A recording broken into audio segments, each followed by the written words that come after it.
Oke, saya Mahal. lagi ngurus lingkungan jadi malas buat talk show yang agak meledak-ledak gitu. Tapi coba saya pulihkan dulu ingatan tentang kasus ini. Kasus ini dimulai ketika ada semacam keinginan untuk mengetahui apakah seseorang bisa diajukan sebagai pemimpin bila di belakang proses itu tercium bau manipulasi. Kan di situ dimulainya tuh. Nama orang itu adalah Joko Widodo tuh. Gak ada masalah. Tetapi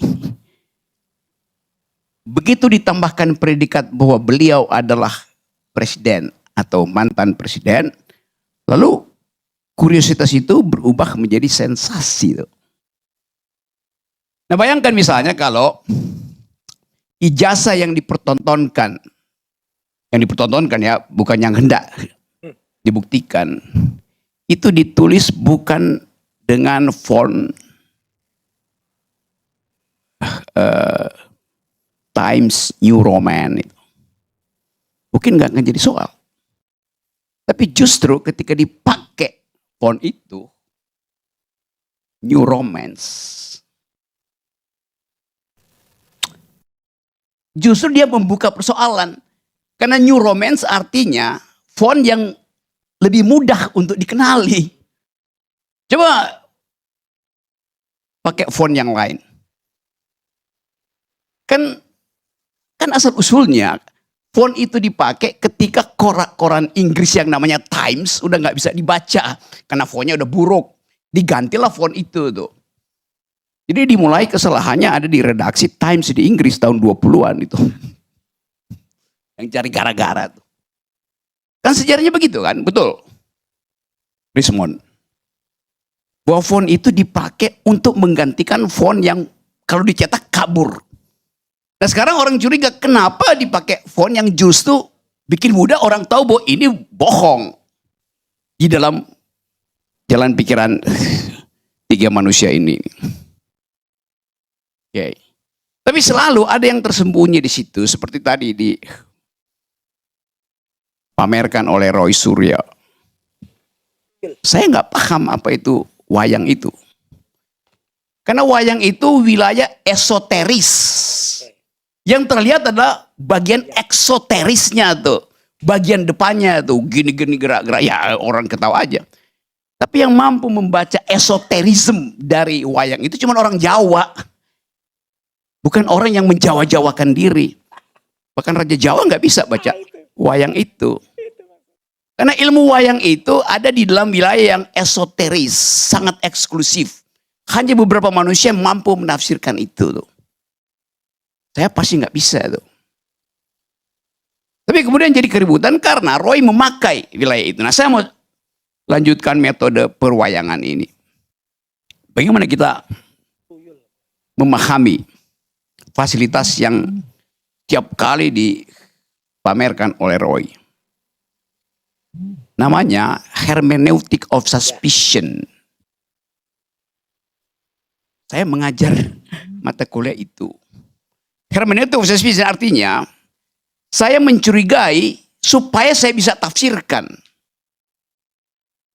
Gak ada urusan saya untuk menafsirkan kalau saya nggak curigai itu. Nah seorang peneliti mulai dari prinsip itu. Saya mencurigai, oleh karena itu saya ingin tafsirkan dulu. Tafsirnya benar apa? Bisa salah tafsirnya. Tetapi ada manfaat untuk menafsirkan secara salah supaya ada kritik.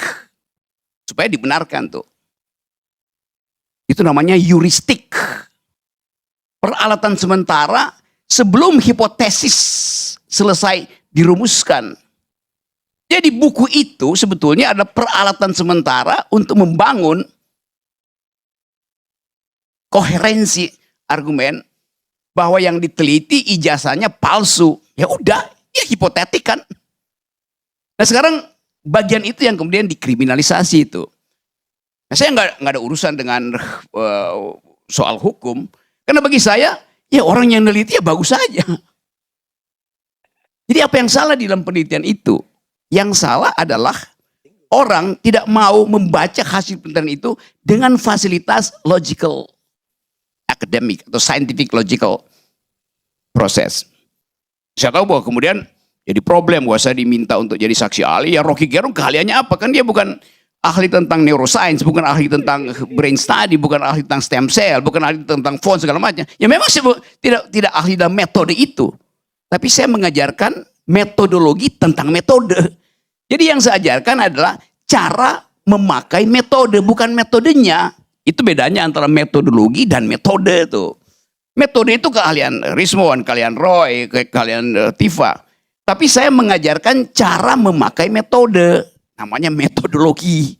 Supaya clear juga pada pers yang selalu anggap bahwa orang nggak ngerti kok. Iya memang saya nggak ngerti.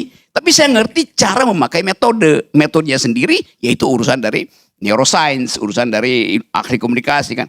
Kan begitu konsep dari scientific revolution dari Thomas Kuhn. Nah, kalau saya pakai nama nanti dianggap name dropping lagi itu. Jadi saya mau tafsirkan sesuatu tuh. Ini ada sepatu Adidas dari siapa? Nggak nama kecilnya tuh.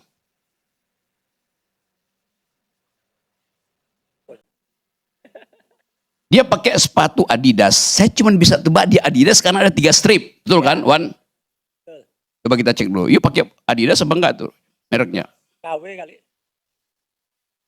Adidas coba. Karena persepsi yang pertama dengan 3 strip itu. Tapi kalau saya tanya dia, Wan, apa artinya 3 strip itu? Dia pemakai sepatu, tapi dia pasti nggak ngerti apa artinya 3 strip itu. Saya mengerti karena saya tahu simbol 3 itu yang dibuat oleh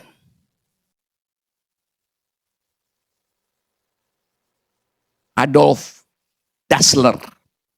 Panggilannya Adi Dassler. Dari situ disingkat Adidas. Baru tahu dia. Kata Adidas datang dari penciptanya namanya Adis Dassler. Adidas. Tapi itu soal sejarah doang. Yang kita mau tahu kenapa dia pakai 3 strip. Kita mesti cari dasar historis kenapa dia pakai 3 strip itu. Bukan.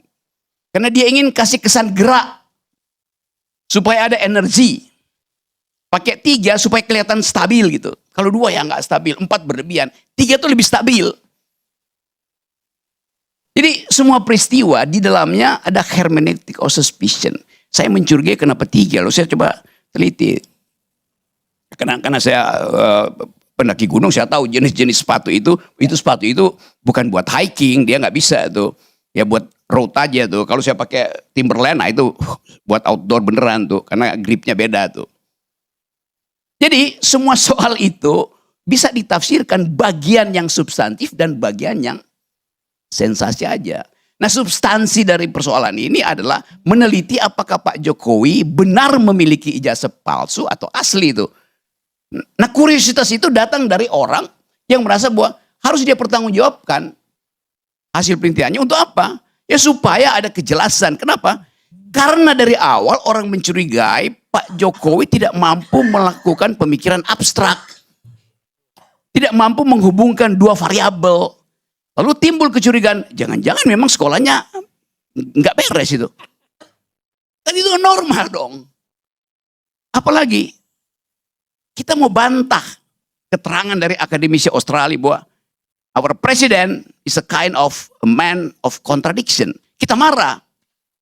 Masa presiden kita dianggap orang yang berbohong, tidak utuh pikirannya. Kan semua itu sensasi dari luar yang kemudian masuk jadi percakapan publik, lalu jadilah masalah ini panjang lebar. Kan dasarnya itu sebetulnya tuh. Nah sekarang kita coba lihat bagian berikut dari efek dari kasus ini menjadi causa celebre. Kasus yang diselebritikan tuh. Karena coba cari keinginan publik untuk ngintip terus kasus ini. Di situ ada glorifikasi, di situ ada persembunyian politik juga akhirnya mulai terbaca. Di situ ada tukar tambah kepentingan akhirnya. Di situ ada perencanaan untuk memastikan bahwa ini tidak akan menyangkut kekuasaan. Kan akhirnya kasus ini, semua kompleksiti dari persoalan bangsa ini mengendap di dalam kasus ini tuh.